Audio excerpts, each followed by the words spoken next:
People's Wall started at 7:30 this morning, and all the protests kind of came to a lull at 10:30. Heading to a spokes council now, and we will be deciding what we're going to do with the rest of the day. So I think this is Battery Park over here. Lisa seems a little worried that the police might come in and mess with us, but we are all in our own little groups already. So if the police do come in, then just split off in your own little group and decide what you're going to do amongst yourselves. This is sort of to coordinate amongst all the little groups, the affinity groups. And so stick around, because this is interesting, seeing how these actions are organized on the street level. And anybody can do this. Anybody who's listening to my voice right now, anybody with a heart beating in their chest and vocal cords can come down to any Occupy event and organize. You know, your voice can be heard.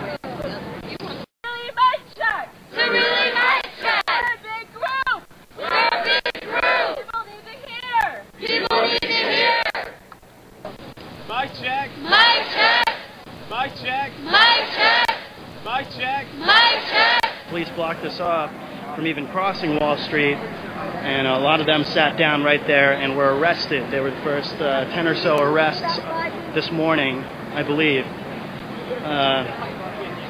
Then after that, things got a little crazy. We marched over to the intersection of Pine and Nassau, which is just about 2 blocks from Wall Street and Broadway. And we took that intersection, and something like 15 to 20 arrests occurred there because we took the streets, hit the intersection, and the police immediately just started making arrests. So we all got pushed off into the sides, and that's when I started just moving around trying to find marches. Ended up on a huge march that had gathered, that went through the streets. We were on the streets for a while, went through Water Street. When we got to Broadway at one point, because we were in the streets for about 20 minutes to a half hour. Went to go to Broadway, the march into Lower Manhattan from there, and the police really cracked down, split the march up in 4 ways because they got us at an intersection, so we all got pushed off on the different corners of the intersection. A few arrests made right there, and arrests made all day. When you're in a large group, it's hard to move down the sidewalks, and we'll be moving slowly, and the police will say, you need to move faster, and then make an arrest. I guess to show that they're not joking around. But we'd move at the same pace, and so a lot of folks just getting pulled out of the crowd earlier today as we were marching down the sidewalks. Regrouped back there at the Bowling Green near the Wall Street Bowl, and now we're here at Battery Park, Spokes Council, powering through. We're going to find out pretty soon what the plan's going to be. We'll speak volumes to the larger public about the courage and the goodness of our movement. I witnessed 4 or 5 of our comrades in wheelchairs get corralled by NYPD. Patty Porter from Liberty Park.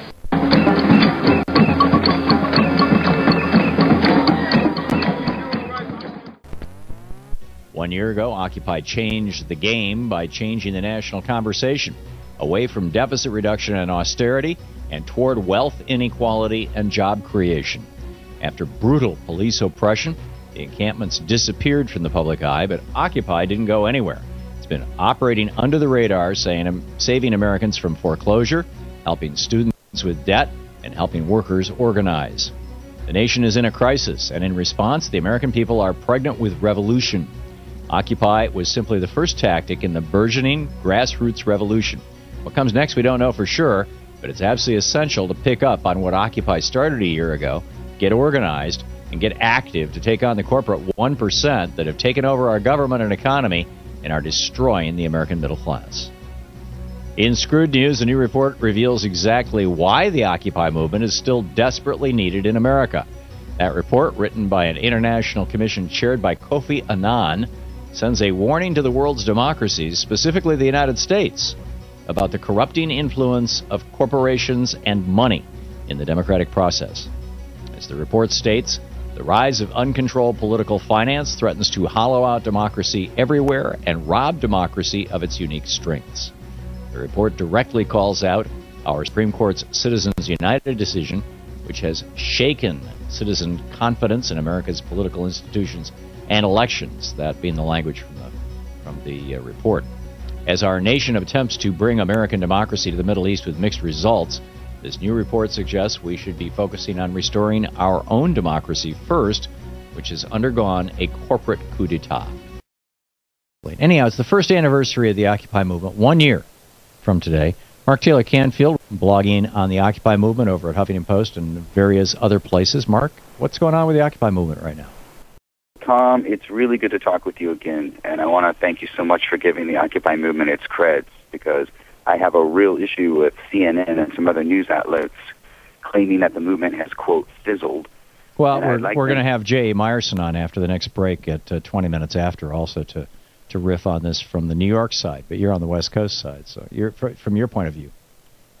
Well, let CNN tell that to 104 people who were arrested today while trying to hold the banksters accountable on Wall Street. That number was verified earlier by the OWS legal team in New York City.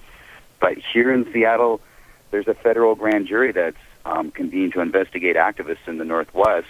In Portland, the FBI conducted violent raids on the homes of activists. And in Seattle, the Seattle Police Department SWAT team did the same kind of thing on an apartment where Occupy activists live.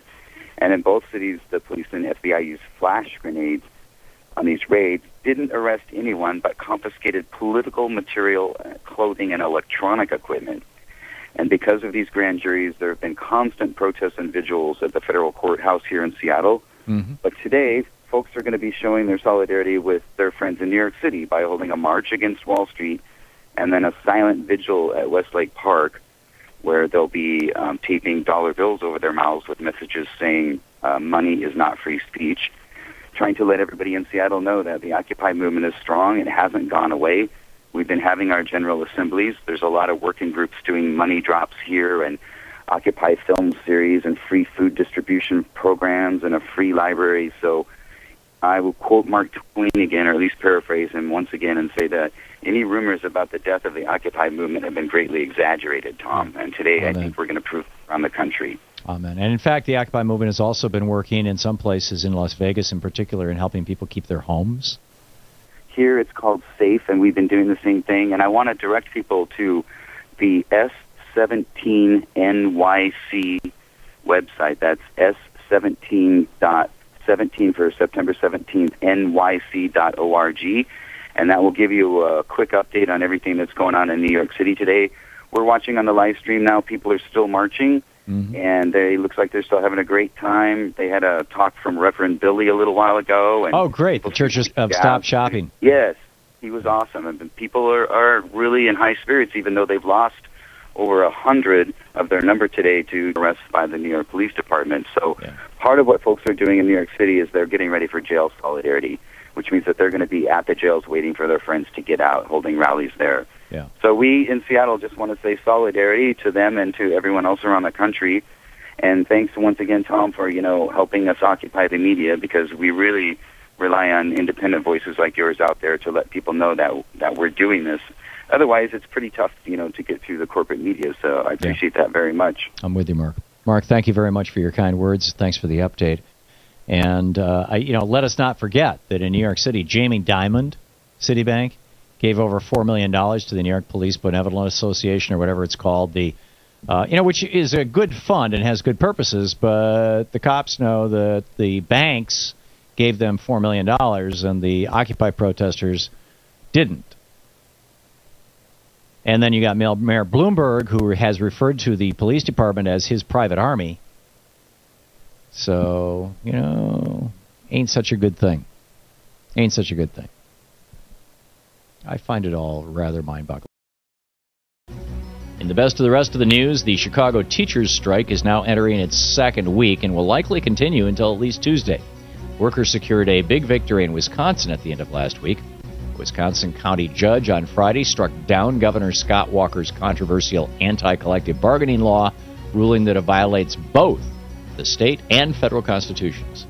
As Judge Juan Colas wrote in his ruling regarding the anti-collective bargaining provision, it will, quote, single out and encumber the rights of those employees who choose union membership and representation solely because of that association, and therefore infringe upon the rights of free speech and association guaranteed by both the Wisconsin and United States constitutions.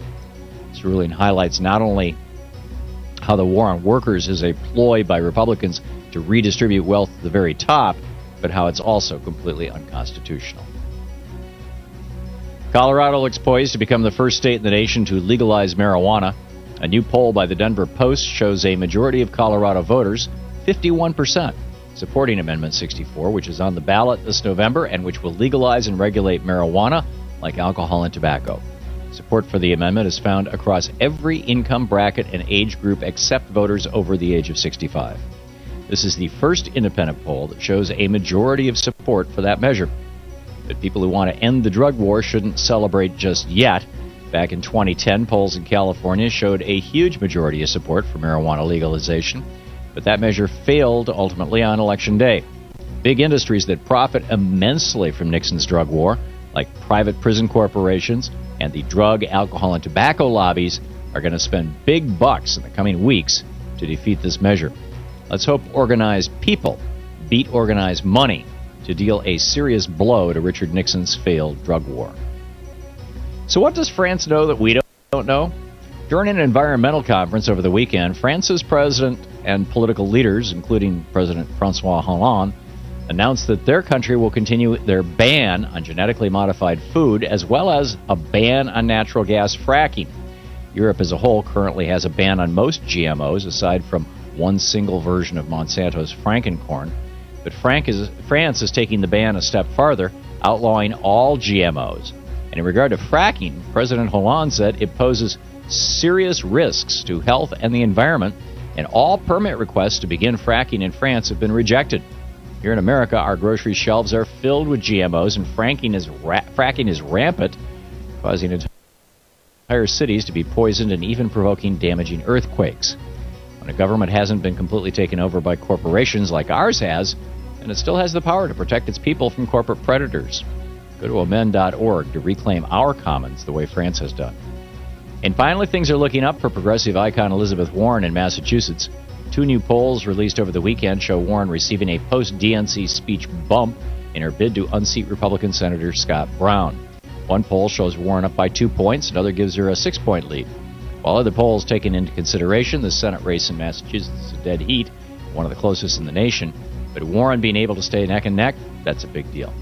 And that's the way it is today, Monday, September 17th, 2012. I'm Thom Hartmann on the news.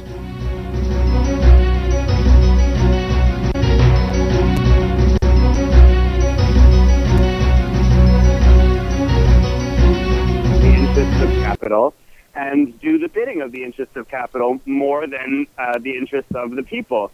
And especially when the main antagonists against the people, the reason that everyone is suffering, everyone is debt-strapped and having a difficult time finding work, and a lot of people are starving, and a lot of people are in prison. The reason all of this is happening is because there are profiteers at the very top scooping up all of the money that these private prisons make, and that pollution helps to create, and that the exploitation of workers and union busting creates.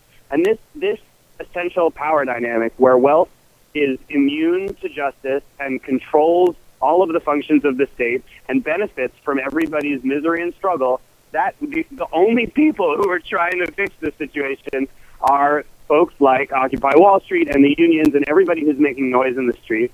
And that is every reason for the ruling classes to sick their police departments on us and arrest us violently. Yeah. What? Wow. Where do you see the Occupy movement going from here, J.A.? Well, I think that the Occupy movement has had a sort of 1 year of germination, and I think we're still essentially in an incubation period. Francis Fox-Piven wrote a wonderful piece recently about how you can't expect any large wins from a movement that's been organizing for less than a decade, and I think that's borne out with a look through history. I think that what's happening right now that's quite exciting, and I wrote about this in my most recent piece that just came out today in Truth Out, if folks want to look it up, is that different activists are adopting different projects and different campaigns and starting different organizations and trying to organize students or trying to organize the unemployed or trying to organize youth in minority communities that are beset by terrible police violence and police brutality. So people are going out and doing these different projects, and part of what Today acts as is a catalyst for everyone to come together and organize with each other and try and foster solidarity with one another. So I think that the value of celebrating anniversaries like we've done today is first remaining strong in the streets and keeping morale up, and secondly, allowing the different people who are tackling these different challenges of neoliberal corporate capitalism and allowing them to organize together. So really what I think the key thing to look at going forward is to keep an eye on the different projects and organizations and affiliations and networks that are going to emerge from this. Because whatever the meaningful social movement is over the next 10 to 20 years, all of the leaders and participants will have participated in an occupation somewhere across our great country. A week in the minus column. The Dow Industrials lost 40 points. The NASDAQ and the S&P 500 each shed 5 points. Alan Gale with Ridgeworth Investments says investors took some profits after the market hit multi-year highs last week. Finally, the White House has filed a new complaint against China with the World Trade Organization. The U.S. claims China has been providing unfair export subsidies to its auto sector. Once again on Wall Street, the Dow down 40. I'm Steve Orr from the newsroom at MarketWatch.com.